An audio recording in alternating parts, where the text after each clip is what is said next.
پروردگار نے کہا انا فتحنا لک فتحا مبینا، اے محبوب ہم نے آپ کو کھلی ہوئی فتح عطا فرمائی، لیغفر لک اللہ ما تقدم من ذنبک وما تأخر، تاکہ آپ کے وسیلے سے، آپ کے جود و کرم سے، آپ کی ذات والا صفات سے، آپ کے سبب سے آپ کے اگلوں کے بھی، آپ کے پچھلوں کے بھی گناہوں کو وَيُتِمَّ نِعْمَتَهُ عَلَيْكَ، اور اللہ اپنی تمام نعمتوں کو آپ کو وَيَهْدِيَكَ صِرَاطًا مُسْتَقِيمًا، اور آپ کو سیدھے راستے کی رہنمائی عطا فرمائے، وَيَنْصُرَكَ اللَّهُ نَصْرًا عَزِيزًا، اور آپ کو کھلی ہوئی واضح کامیابی عطا فرمائے۔ کامیابی رسول اللہ کو عطا کی گئی، اور وہ کامیابی کیسے ہوئی؟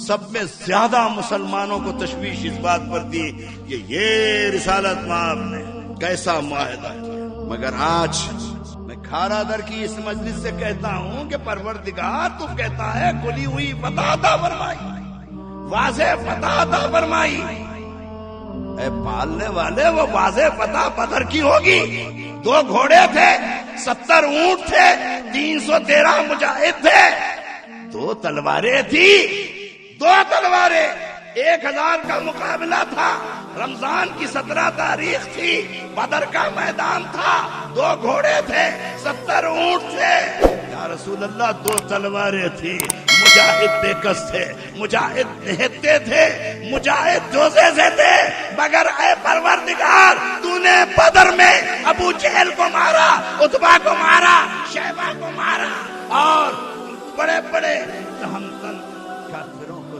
ڈھیر کیا۔ اے پروردگار وہ فتح تھی، پروردگار کہے گا کہ نہیں وہ فتح نہیں، میں کہتا ہوں پروردگار وہ احد کی فتح ہوگی، کہ احد کی بازی پلٹ گئی ہے، صحابہ اور مات سے اتر آئے ہیں، احد کے اندر جو ہے ہزیمت شکست میں بدل چکی ہے، مگر ایسے مرحلے پر اگر تم فتح دے دے تو وہ فتح ہوگی، اگر قدرت آواز دے گی نہیں یہ فتح نہیں۔ میں کہتا ہوں احزاب کی فتح ہوگی، سب مل کر آئے ہیں، مشرکین مکہ ایک طرف، یہود مکہ مدینہ خیبر ایک طرف ہے، قلب و جبائر کے جو قبائل ایک طرف ہے، جتھا بن کر آئے، خندق کا میدان، احزاب، جنگ احزاب، پروردگار سب سے مقابلہ ہے، مگر تو نے مسلمانوں کو فتح ہوگی، اللہ فتح نہ لگا فتح، لیکن پروردگار آواز دے گا، نہ بدر کی فتح مبین ہے،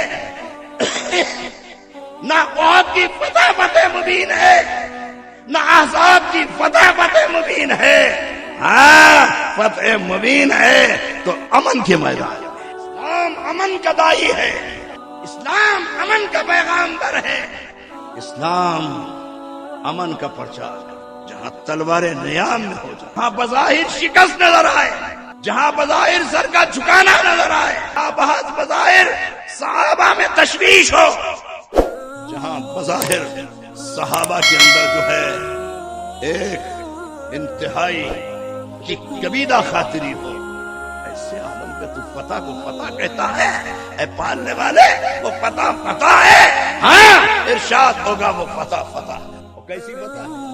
معاہدہ تھا کہ مدینے والا مکے آ جائے تو قید کر لے، مکے والا مدینے آ جائے تو رہا کر دے، اسی پر صحابہ کو سب میں زیادہ تشویش تھی، اسی پر سب میں زیادہ جو ہے دل کے اندر جو ہے آپس میں ایک دوسرے سے شکایت ہے، اور رسول اللہ نے جب کہا کہ سر منڈوا لو، خاموش ہے، قربانی کے جانور قربان کر دو، خاموش، احرام اتار دو، خاموش، پھر دوہرا کر کہا سر منڈوا لو، سر جھکائے ہوئے، کہا احرام اتار دو، خاموش ہے، کہا قربانی کے جانور نہر کر دو، خاموش، 3 مرتبہ کہا، رسول اللہ کو بڑا خیال آیا کہ میرا کہنا نہیں مان رہے، رنجیدہ خیمے میں گئے، حضرت ام المومنین ام سلمہ رضی اللہ تعالی عنہا تشریف کہنے لگے میں اتنا کہہ رہا ہوں یہ نہیں مان۔ حضرت ام سلمہ نے کہا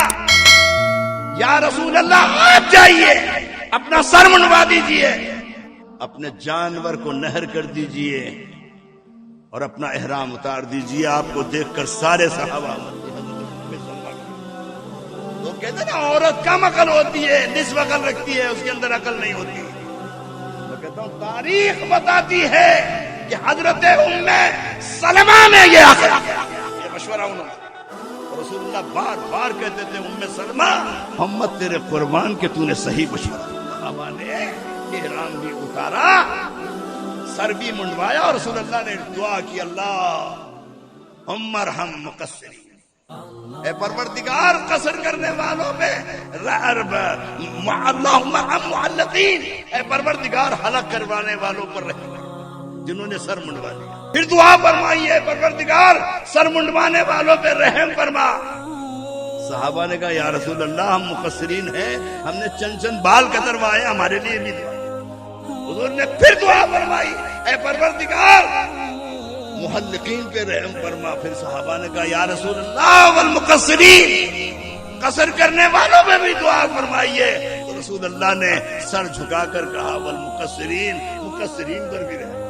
حدیبیہ کا وقت ہے، میں حدیبیہ کو اگر خالی ذکر کرنا چاہوں تو 10 دن تک۔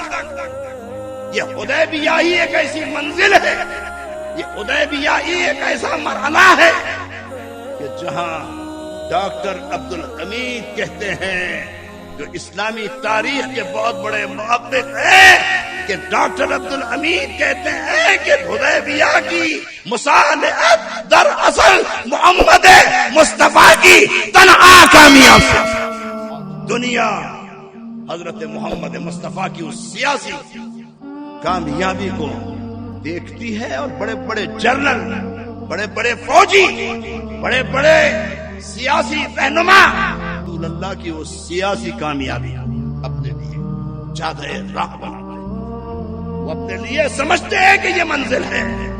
وہ معاہدہ جس پر سب میں زیادہ صحابہ ہوا کیا، ایک مسلمان مکے سے جس کا نام عتبہ ابن اسعد تھا، جسے ابو بصیر کی کنیت سے یاد کیا جاتا ہے، مکے سے بھاگ کر مدینے آ گیا۔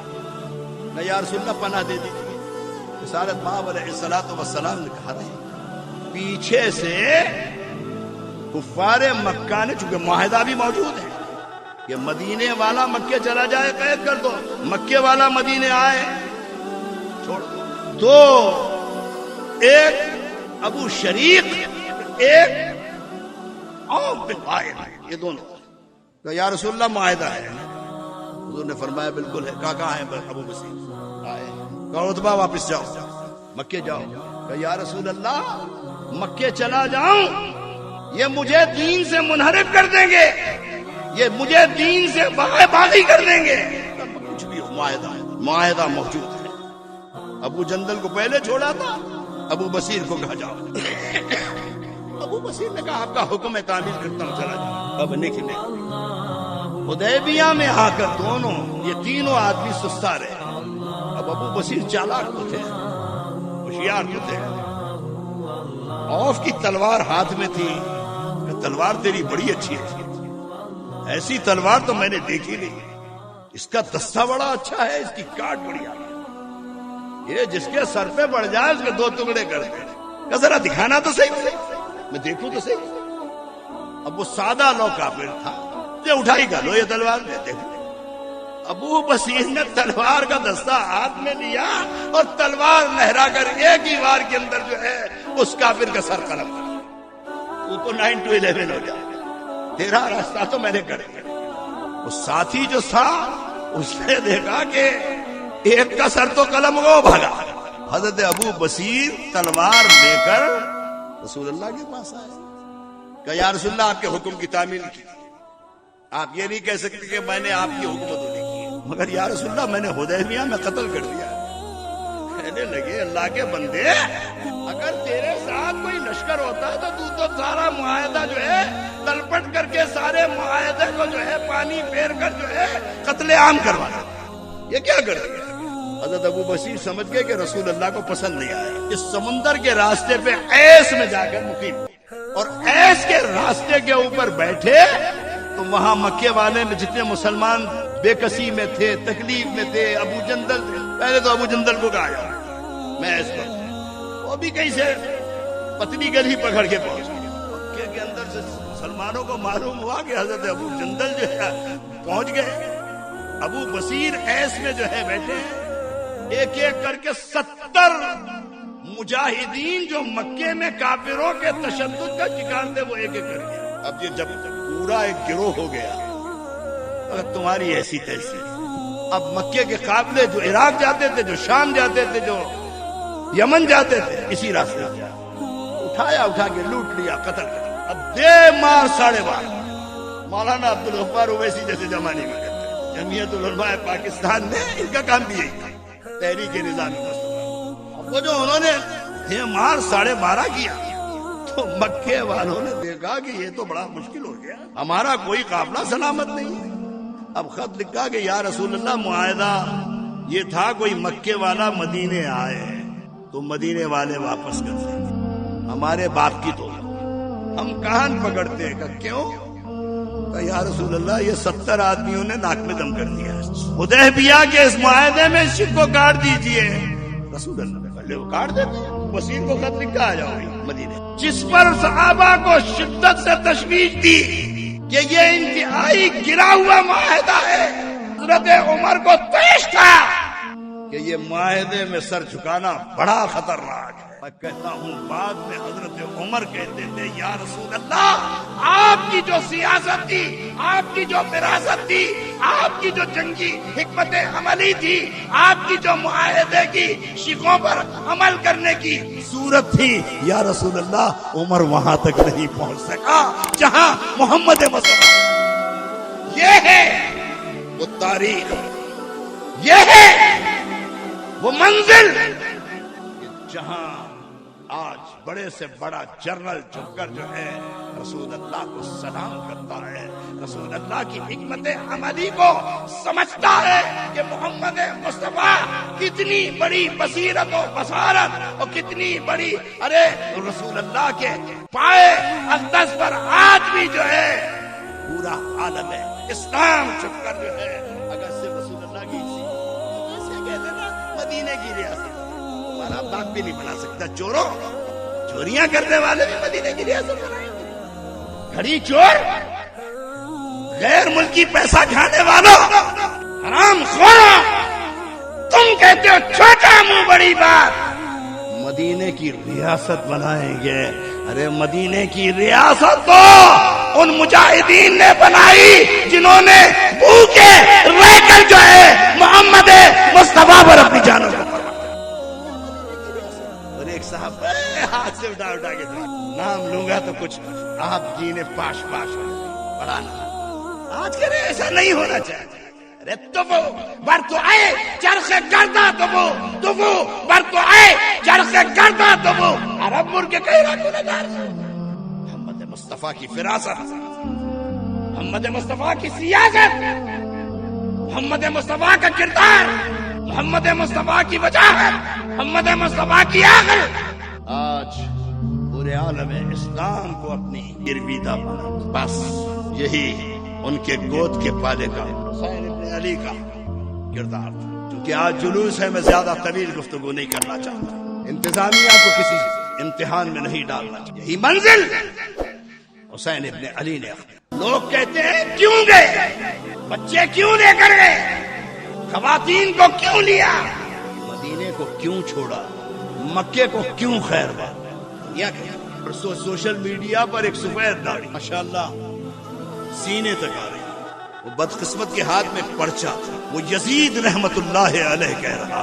سوشل میڈیا چاہیے اٹھائیے دیکھیے اسلام آباد کا ہم یزید کو رحمت اللہ علیہ کہہ، اللہ تمہارا حشر یزید کے ساتھ اور ہمارا حشر حسین ابن علی کے ساتھ۔ اسی کراچی میں غلیظ الدین تھا، بلیغ الدین، مٹ گیا، خاک ہو گیا، کوئی نام لیوا نہیں، کتنے نام، محمود احمد عباسی تھا، اسی کراچی میں تھا سے 40 برس پہلے، قسم پرست کے بھیا کی، مگر حسین کے نام لیوا کل بھی سرخرو تھے، آج بھی سرخرو۔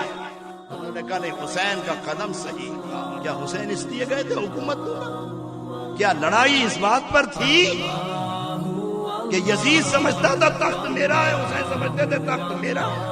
بات تو صرف اتنی تھی، یزید کہتا تھا میری بیعت کر لو تو حسین میں بیعت نہیں کروں، بیعت پہ جھگڑا، اطاعت پہ جھگڑا، بیعت نہیں کروں۔ لوگ کہتے بیعت کر لیتے تو کیا ہو جاتا، کچھ لوگ کہتے یزید شرابی تھا، انی تھا، بد کردار تھا، عیاش تھا۔ میں کہتا ہوں نمازی ہوتا، تہجد گزار ہوتا، روزہ دار ہوتا، قائم اللیل ہوتا، صائم النہار ہوتا، سجدہ میں جب بھی کہتا ہوں کہ یزید امام عالی مقام کے سامنے جو ہے اس کو حق نہیں تھا کہ وہ یہ کہے کہ میں تخت پہ عبادت گزار ہوتے ہوئے بھی اس کو ہم حق نہیں دے سکتے کہ حسین سے لڑائی صرف اس بات پر تھی کہ حسین نے کہا بیعت نہیں، کہا کرنا، کہا پھر تلواریں کھینچیں گے، کہا کھینچ جائے۔ زیاد کو کہا جاؤ، شمر کو کہا جاؤ، ہرملا کو کہا جاؤ، عراقیوں کو کہا جاؤ، اور کوفی لا یوفی، یہ سارے خارجی آج بھی، کل تو چھوڑ دو، آج ہم دونوں بھائی کوفے میں اترے، پانی مانگا، خدا کی قسم ممبر پر بیٹھا ہوں پانی نہیں دیا، اگلے دروازے پہ جاؤ، یہ کوفے والوں کی بات بتا، میں عراق کے آج 1400 برس کے بعد جو کوفی اور یہ سارے دنیا کے چھٹے ہوئے لوگ، حضرت علی کو انہوں نے دھوکہ دیا، حضرت امام حسن کو انہوں نے دھوکہ دیا، امام حسین کو انہوں نے خط لکھ کر بلایا، دھوکہ دیا، قدم قدم پر یہ وہ لوگ ہیں جنہوں نے دھوکہ بازی کی، فراڈی ہے یہ کوفے والے، اور امام علی مقام پہنچا۔ بات بس اتنی تھی کہ وہ کہتا تھا بیعت کر لو، امام علی مقام نے کہا یہ نہیں۔ اب مقصد صرف اتنا ہے یزید اگر بیعت لینے میں کامیاب ہو جائے تو وہ فتح مند ہے، اور اگر حسین پورا گھر لٹا کر جو ہے اس کی بیعت کو ٹھکرا دے تو حسین کا علی اکبر کی لاش اٹھا کر کہا نہیں، مسلم ابن عقیل کی شہادت کے بعد کہا بیعت نہیں ہوئی، جعفر کی اولاد کو خاک و خون میں لٹا کر کہا بیعت نہیں ہوئی، قاسم ابن حسن کی لاش کے ٹکڑوں کو اٹھا کر کہا بیعت نہیں، عابد بیمار کی بستر مرگ پر ایڑیوں کو رگڑتا دیکھا تو سیدہ زینب کبریٰ کے آنکھوں سے آنسوؤں کو دیکھا کہ بیعت نہیں ہوئی، سکینہ کی بے کسی کو دیکھا کہ بیعت نہیں ہوئی۔ مقصد حسین کا تھا کہ کلمہ باقی رہ جائے، نہ یزید نہ زیاد کا وہ ستم رہا، نہ یزید کی وہ جفا رہی، نہ زیاد کا وہ ستم رہا، نہ یزید کی وہ جفا رہی، جو رہا تو نام حسین کا جسے زندہ کرتی ہے، حسین کا نام زندہ، نام پائندہ ہے۔ حسین ابن علی کے سلام کرنے والے دنیا میں کروڑوں نہیں، اربوں نہیں، ایک مذہب نہیں، ہر مذہب حسین کو مانتا ہے، حسین کو سلام کرتا ہے، اس لیے کہ حسین مقصد نہیں، حسین کا مقصد یزیدیت کو فنا کرنا تھا، اس کو پاش اس کے چہرے پہ جو اسلام کا نقاب تھا اس کو حسین نے اپنے ہاتھوں سے ناچ کر ننگا کر کے دنیا کو بتایا۔ پچھلے سال ایک عالم ہمارے عالم کا بریلوی، میں نے تو نہیں دیکھا کہ یزید نے مارا، ابے الو کے پٹھے تو نے دیکھے ہی کیا، چاند بھی نظر نہیں آتا ہوگا، 27 برس قوم کو موقع دینے والے میں نے نہیں دیکھا، اندھا ہے، گنگا ہے، بہرا ہے، یہ نہیں دیکھا؟ تم نے تاریخ دیکھی ہے، تاریخ کو پڑھا ہے، تیرے پیشوا، خود تیرے علماء، خود تیرے اساتذہ، وہ سب حسین ابن علی کو سلام کرتا، وہ کہتا میں نے یزید نے قتل کیا۔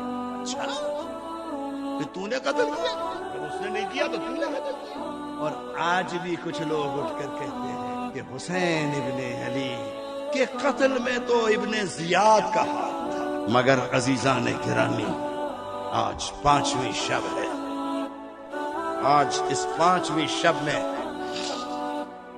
اس سے زائد کہ آج میرے برادر مکرم کی طبیعت بھی خراب تھی ایک عرصے سے علی، لیکن آج تنہا مجھے شروع سے لب کشائی کرنا پڑی. حضرت مولانا عبدالغفار اویسی صاحب بھی بعد میں تشریف لائے. بہرحال حسین ابن علی کا نام، حسین ابن علی کا ذکر، حسین ابن علی کی قربانی، حسین ابن علی کی شہادت آج تاریخ نہیں روحانیت کا تاج. حضور غوث الاعظم خواجہ معین الدین چشتی، حضرت خواجہ قطب الدین بختیار کاکی، حضرت بابا فرید گنج شکر آج 5ویں شب ہے. آج جنتی دروازہ کھلا ہوا. آج پاک پٹن شریف میں چشتیوں کی عید ہو رہی ہوگی. اور جنتی دروازہ معلوم نہیں ہے کیا ہے. تذکرہ تو شاید نہ کرتا مگر آ گیا ہے تو کرتا چل. حضرت بابا فرید الدین گنج شکر علیہ الرحمہ کو حضرت محبوب الہی خواجہ نظام الدین زری زربخش قبر میں لٹا رہے ہیں جہاں جنتی دروازہ. حضرت بابا فرید کو ابھی قبر میں لٹا کر محبوب الہی باہر نکلے ہیں. ابھی مٹی میں ہاتھوں کو اٹھا کر قبر پہ پھینکا نہیں گیا. حضرت محبوب الہی تعلیم. جنتی دروازہ آج بھی تالی بجا کر کھلتا ہے. جائیے دیکھیے دیوان صاحب تالی بجاتے ہیں تو دروازہ کھل جاتا ہے. یہ 5 محرم جنتی دروازہ کیوں کہتے ہیں؟ محبوب الہی فرماتے ہیں کہ میں حضرت بابا صاحب کو قبر میں لٹا کر ابھی باہر نکلا تو جہاں جنتی دروازہ ہے اس دروازے سے میں نے محمد مصطفیٰ کو داخل ہوتے رسول اللہ کو جب دیکھا تو میں نے میرے دیگر چشتیوں نے کہا محبوب فرید الدین کی لاش کو قبر میں لٹا رہے ہو. ارے کہا فرید الدین کی لاش کو قبر میں نہیں لٹا رہا، محمد مصطفیٰ کو اس کی قبر میں آتا ہوں.